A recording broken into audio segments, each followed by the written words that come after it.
Arpad, tvoja firma u svom vlasništvu ima do sada 2 ili 3 ovakva Isuzu D-Maxa. 3 automobila. I koji su razlozi? Zašto kupujete baš ovu marku? Kolega u Mađarskoj je kupio prvi Isuzu od matične firme još kad smo počeli mađarsko i rumunsko tržište. Oni su imali više Isuzua pa smo isprobali, ako su već ponudili nama. Isprobali smo, nismo još imali iskustva nikakva.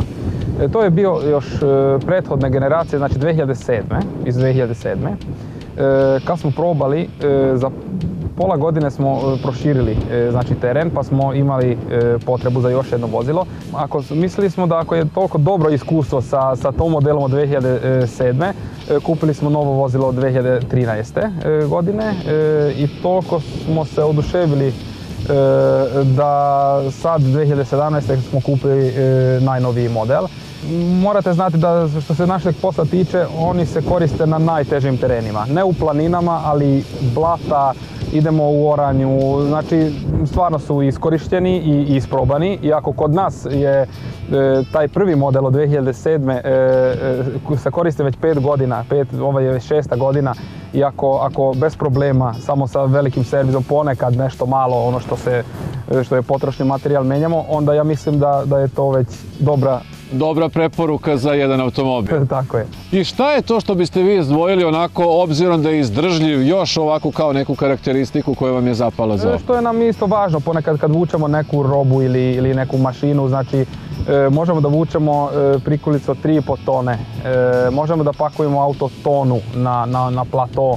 Udoban je van terena, znači udoban je i na asfaltu. Ipak je to mali kamion, znači nije porodični auto, ali ipak je i udoban, i snažan, i izdrživ, i kvalitetan. Što se tiče registracije, da li je tu nešto veća registracija ili je on u nivou putničkog automobila? Pošto se registruje kao teretno vozilo, registracija je ponekad i manja nego za jedan automobil od 2000 kubika, na primjer. Ovi nove modeli imaju 1,9 motor, znači registracija je vrlo podnošljiva.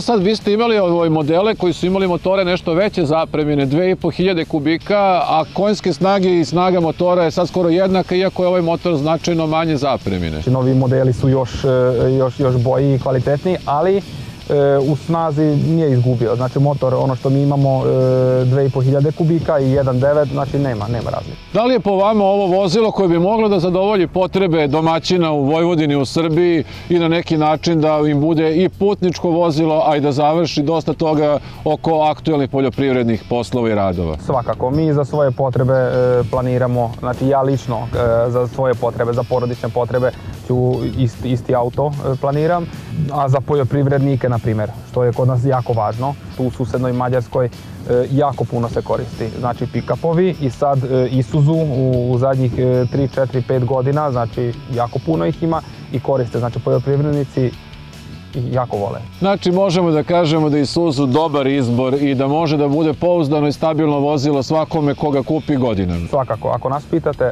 jeste, sigurno. Evo, obzirom da imate 3 vozila koja su nešto malo drugačija nego ovaj Monster ovdje Isuzu koji mi imamo, predlažemo vam da probate da provozate i ovo naše vozilo i da vidite da li je ovo nešto još bolje nego ovo što ste vozili do sada. Jedno sam čekao da mi ponudite. Ajde, izvoli.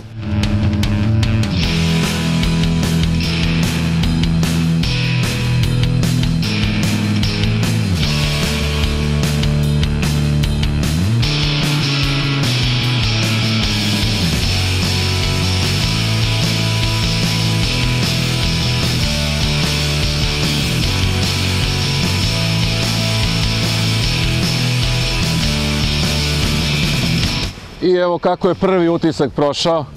Pa kao i svaki put, znači... Isuzu nema prepreke? Nema. Što se tiče Isuzua, mislim, nije imao sumnje da je to sad drugačije.